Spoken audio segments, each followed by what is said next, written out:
Don't you think it's actually kind of surprising that Monolith Soft would go back to the older games and actually add new stuff with the Nintendo Switch 2 editions? Perhaps you say this isn't surprising at all, since it is Monolith Soft that we're talking about, which is fair enough. But if you played those Switch 2 editions, you do notice that those editions almost feel a bit out of place. You wonder why that even matters? Let me explain. From my perspective, every game and the content it has received covers a specific part of a video game if you really think about it. Let's take the first Xenoblade for example. The developers implemented an ether jet into the game.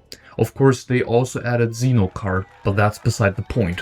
They added something that is tied to the traversal aspect, the on-foot exploration, which makes it significantly more exciting to quickly travel from point A to point B in these massive environments. And also way less frustrating for the end game or doing side quests like collecting items or defeating certain enemies. Even though it is really cool, you don't need to look far to see how out of place this jet feels in this game. But let us move to the second example. We have Xenoblade Chronicles 2, which also received some new content. And as cool as MOMO is as a new blade, with fantastic cutscene quality like the overall cinematography and animations, which do feel out of place in this game, there is one more thing that they added to the game which covers another aspect of a video game. And that is the combat, which feels out of place here, because to be completely honest, it feels like something you would play in beta. You know, a beta game, which is a bit half-baked and not completely finished. Of course, I'm talking about the new mode here. It does try to do something completely different to your typical Xenoblade combat. In addition also to doing things you saw in this game and also future games, like the blade combos obviously, and also switching between characters mid-battle like in Xenoblade Chronicles 3. And they straight up remove the auto-attack feature, giving you physical buttons for a manual basic attack, and also another button for blocking or guarding yourself against an enemy's attack. And also a button for a roll art, which is based on the blade's class, being either an attacker, tank or healer. And you also get a fever mode instead of a chain attack, which to me just sounds like a less overpowered version of Overdrive, which also applies to the whole team and not something that needs to be activated per character. So you do have the on-foot exploration / traversal and also the combat covered separately in each game. What else do we have? We don't have Xenoblade 3 yet, so the only game that is left is Xenoblade Chronicles Cross. But besides an ugly upscaler, they didn't really add anything, right? Wrong. Although not really in the Switch 2 edition specifically, but rather the definitive edition that was released a year prior to it. And there were two things added that felt out of place. The first would be, and we covered this topic in the past already, is the Hreasvelg. Usually you have your skills that move in 3 dimensions, and all things considered, there is a limitation for how you can travel around the world in those 3 dimensions. Up, down, forward, left and right, but pretty static. Or rigid, if that makes sense. The Hreasvelg, on the other hand, completely eliminates those limitations. In jet mode, you are able to fly at any angle in every direction, and if you prefer the Australian way, you can also fly on your back.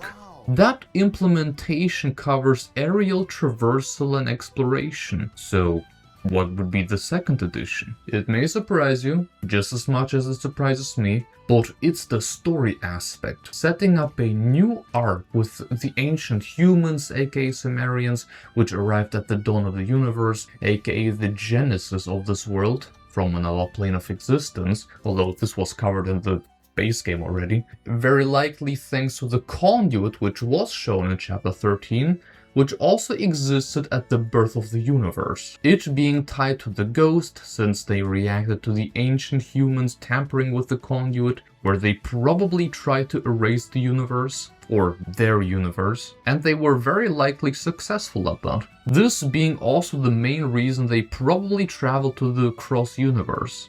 And unfortunate enough, this one is also being erased, thanks to the main issue of the Samaarians, the Ares Prime being now in our hands, and now we are the ones escaping to another universe, and them very likely also following us. But that's just the story in a nutshell, and it wasn't even covering the collective unconscious kind of thing, the rift between worlds, the afterlife, and Elma citing verses from an ancient book on the original planet Earth, also known as the Bible. But we are way beyond my original point. We now have new traversal options on both the ground and also the sky. We have a new combat style and a new story that can all come together very nicely in a little new game called Xenoblade Genesis. How could that even make sense? I think everything is easily explainable and more than possible. Let us start with the combat.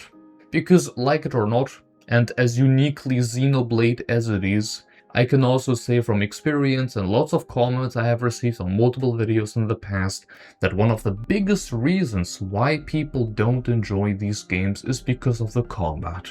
And for example, the auto-attack system tied to it. So a more interactive, more engaging combat system would make a lot of sense.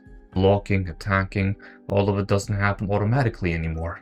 I think this would be a welcome change for a lot of people, and I can absolutely see it improving the fun aspect of the combat, also for myself. Regarding the traversal, you could probably point towards the horse-like animals that were present and say that this will be our traversal option, but you already know how things work. Look at Xenoblade Cross. First by foot, then by foot, but faster, and then through the air.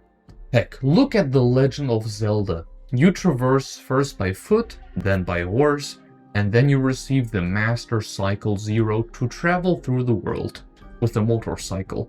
In Tears of the Kingdom, well, it is similar, but you can create your own jet altogether, so that's that. I can absolutely see a similar thing happening in Genesis, where you go by foot first, receive your first horse, then an ether jet to go even faster around the Dyson sphere, and eventually you receive a dragon to fly around, and in typical Xeno fashion, you will receive a mech that can transform into a jet to fly from one point to another with no loading times. Just to the other side of the globe if you want. Mechs, dragons, waifus, and husbandos. Can't have a Xeno game without those crucial aspects. Granted, you could also argue that MOMO could also kind of tie into Xenoblade Genesis with some of the topics she talks about, or just straight up shows off, like the imaginary numbers domain, the possibilities it holds, and how all of it ties together all the Xeno games. Funny, right? Yeah, I agree. Who could possibly be the last character in Xenoblade 3? How could it tie into Xenoblade Genesis? How likely is all of it in your opinion? Let me know in the comments down below. Consider to like and sub for more Xenoblade content, and massive thank you to all the supporters once again on both YouTube and Patreon, and I hope you'll have a fantastic rest of your day. Have a good one, folks. Goodbye.